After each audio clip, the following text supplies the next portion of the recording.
वंचित बहुजन आघाडी नाशिक महानगरपालिका स्वबळावरती निवडणूक लढवत आहे। प्रभाग क्रमांक 2 व 4 मध्ये वंचित बहुजन आघाडी मोठ्या ताकदीने या निवडणुकीला सामोरं जात आहे। सुरुवातीपासूनच राष्ट्रवादी काँग्रेस, शरदचंद्र पवार पक्ष, वंचित बहुजन आघाडी, मनसे, शिवसेना आणि इतर मित्र पक्ष या जागा वाटपाच्या बोलणी करत होतो। परंतु जो अनुभव आम्हाला आला तोच अनुभव शरदचंद्र पवार राष्ट्रवादी काँग्रेस या पक्षाला देखील आलेला आहे। आमच्याकडे तुल्यबळ उमेदवार असताना, स्ट्रॉंग उमेदवार असताना सुद्धा आम्हाला या जागा सोडण्यामध्ये त्यांनी अतिशय कुचकाईपणा केला। हा कुचकाईपणा म्हणजे आमच्या पाठीत खंजीर खुपसण्याचं काम जे पवार साहेबांच्या पक्षाच्या पदाधिकाऱ्यांनी सांगितलं ते आमच्या बाबतीतही घडलं। आणि म्हणून वंचित बहुजन आघाडीने जी भूमिका घेतली आहे की भारतीय जनता पार्टीचा पराभव करण्यासाठी जर इथल्या बहुजनवादी मतदारांची गरज होती, इथल्या फुले शाहू आंबेडकरवादी मतदारांची गरज होती, तर मग शिवसेना आणि मनसे असे कोणत्या तुरण खानच्या भूमिकेमध्ये होते का ते भारतीय जनता पार्टीला स्वबळावरती पराभूत करू शकतील। आणि म्हणून इथल्या बहुजनवादी मतदारांनी आता निर्णय घेतलेला आहे।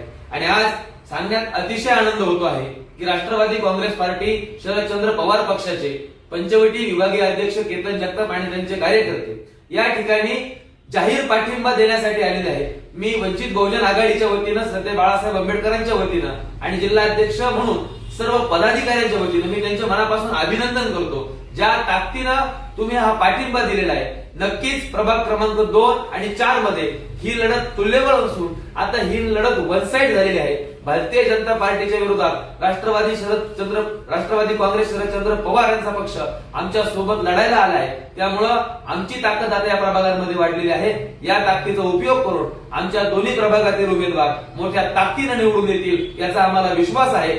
आज ही जी घटना घडली आहे ही नाशिकच्या राजकारणातली एक क्रांतिकारी घटना आहे आणि या क्रांतीचे साक्षीदार आपण 16 तारखेला नक्की होऊ एवढी अपेक्षा आपल्याकडून व्यक्त करतो। मी पंचवटी विभागातील प्रभाग क्रमांक 2 आणि 4च्या दोन्ही पक्षाच्या मतदारांना, कार्यकर्त्यांना, पदाधिकाऱ्यांना विनंती करतो की आता हा पाठिंबा फक्त कागदावर न ठेवता ग्राउंडला सुद्धा खांद्याला खांदा लावून वंचित बहुजन आघाडीच्या सोबत आपण लढावं। वंचित बहुजन आघाडीच्या आणि शरदचंद्र पवार यांच्या पाठिंबा असलेल्या उमेदवारांना प्रचंड बहुमताने विजयी करावं। धन्यवाद। जय हिंद। जय